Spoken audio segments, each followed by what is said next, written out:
भाज वो नहीं बोल रहे थे, बीजेपी का घमंड बोल रहा था।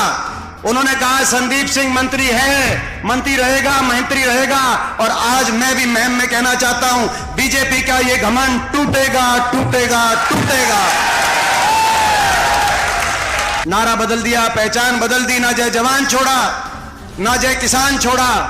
ऐसा मेरा हरियाणा था। दूसरा नारा था दूध दही का खाना, ऐसा था मेरा हरियाणा।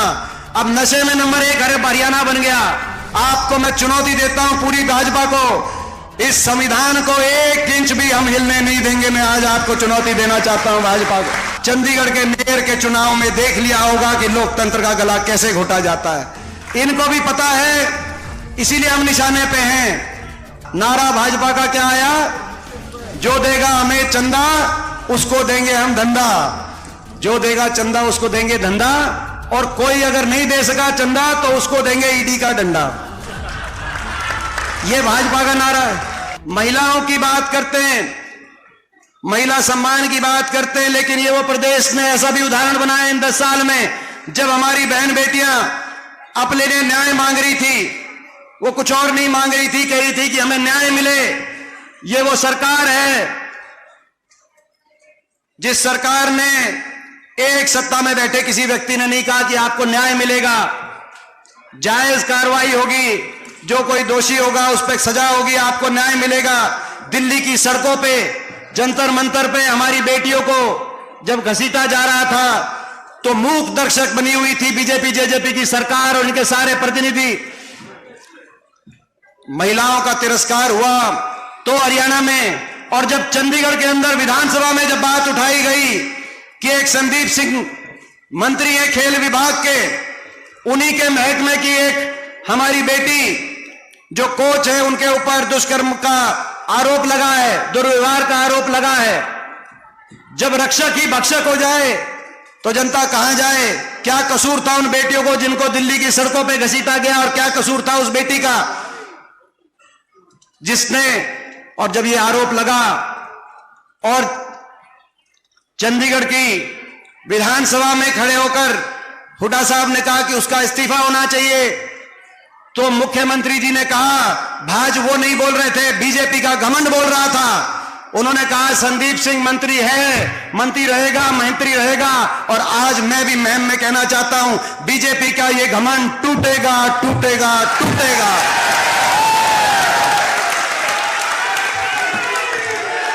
ये घमंड टूटेगा। हर वर्ग का तिरस्कार किया, हरियाणा को विकास की पटरी से उतार दिया, गरीब सारी योजनाएं बंद कर दी। मैं पूछना चाहता हूं आपसे, किसी गांव में कोई प्लॉट मिला हो गरीब आदमी को, कोई मकान आया हो गरीब आदमी का? कार्ड कट गए, कार्ड बने भी तो राशन आया नहीं। गरीब आदमी का तिरस्कार, नौजवान का तिरस्कार। नारा था पहचान हरियाणा की बदलने की बात करी इन्होंने। हरियाणा की पहचान थी जय जवान जय किसान, लाल बहादुर शास्त्री जी का वो नारा जिसकी गूंज हरियाणा के गांव गांव कोने कोने में सुनाई देती थी।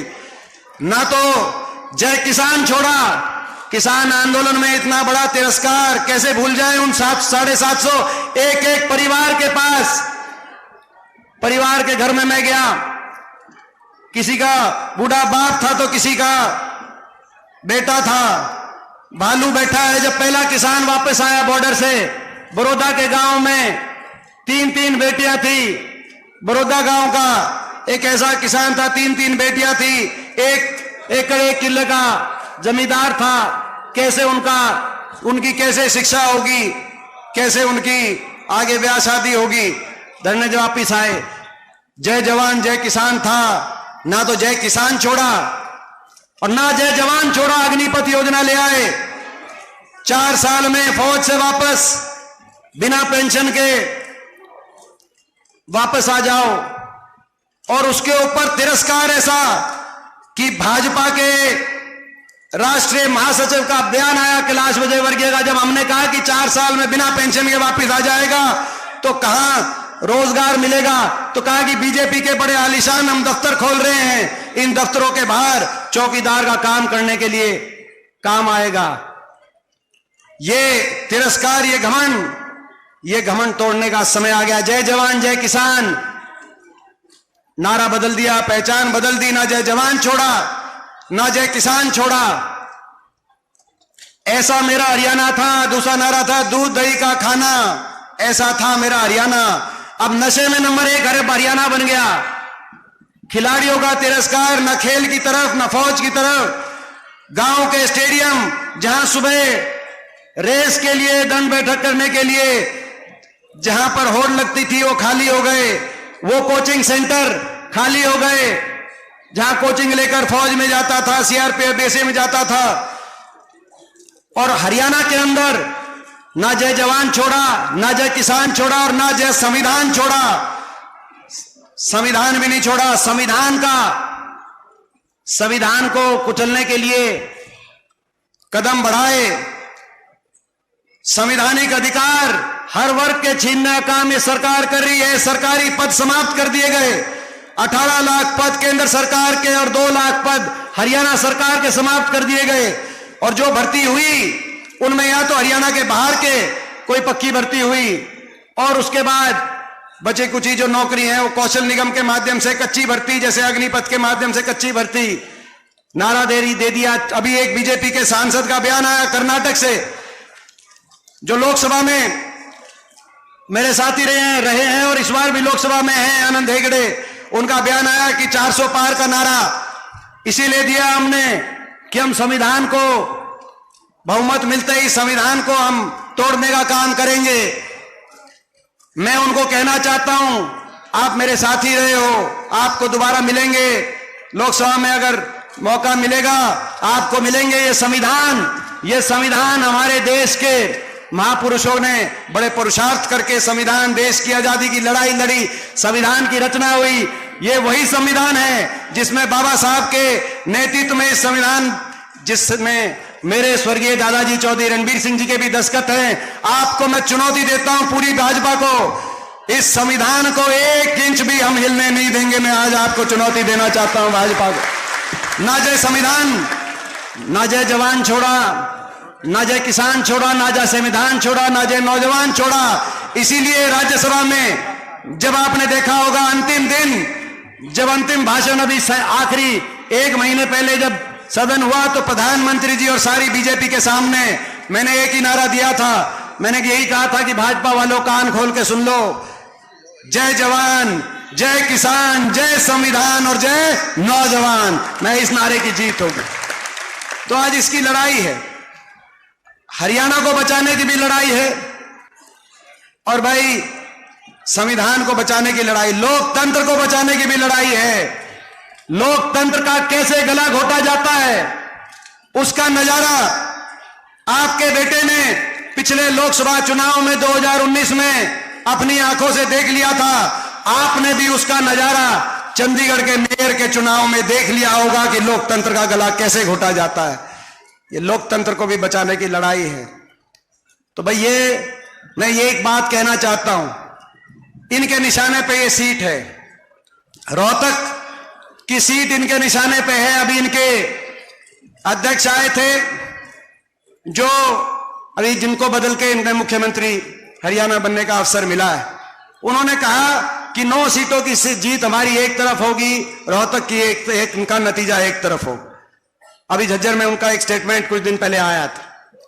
रोहतक निशाने पे है, रोहतक निशाने पे नहीं है, आप लोग निशाने पे हो, मैं निशाने पे हूं। पिछली बार भी मैं निशाने पे था। और वो क्यों?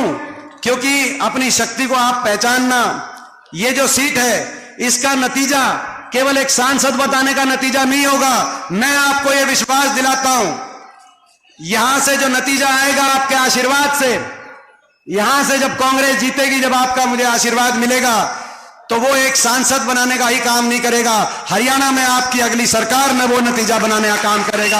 मैं आपको विश्वास दिलाता हूं और ये इनको भी पता है, इनको भी पता है, इसीलिए हम निशाने पे हैं। और इनके निशाने पे तो हो सकते हैं और ये शातिर ताकतें हैं, इनके पास बहुत कुछ है, इनके पास असीम धनबल है। ठीक कह रहे थे अभी दांगी साहब कि जो ये खुलासा हुआ इलेक्टोरल बॉन्ड का, नारा भाजपा का सामने आ गया, संगठित भ्रष्टाचार ऐसा। नारा भाजपा का क्या आया? जो देगा हमें चंदा उसको देंगे हम धंधा, जो देगा चंदा उसको देंगे धंधा, और कोई अगर नहीं दे सका चंदा तो उसको देंगे ईडी का डंडा। यह भाजपा का नारा है। असीम धनबल। पूरे देश प्रदेश में, रोहतक में एक कोई अस्पताल, एक कॉलेज, कोई एक संस्था बनाई नहीं, लेकिन अपने आलीशान दफ्तर बनवा लिए। इतना पैसा है तो उन दफ्तरों के साथ उस पैसे से एक आधा स्कूल कॉलेज भी खोल देते। 10 साल हम इंतजार करते रहे। तो इनके पास आपको निशाने पे लिया जाएगा, मुझे निशाने पे लिया जाएगा, और निशाने में लेकर इनके पास धनबल है, इनके पास मीडिया बल है, इनके पास सत्ता बल है, इनके पास दिल्ली में, चंडीगढ़ में सरकारें हैं, इनके पास सरकारी तंत्र बल है, इनके पास षड्यंत्र बल है। मगर इनसे मुकाबला करने के लिए हमारे पास कुछ है तो आपका आशीर्वाद है, आपके दिया हुआ हौसला है, उसमें कमी मत छोड़ना।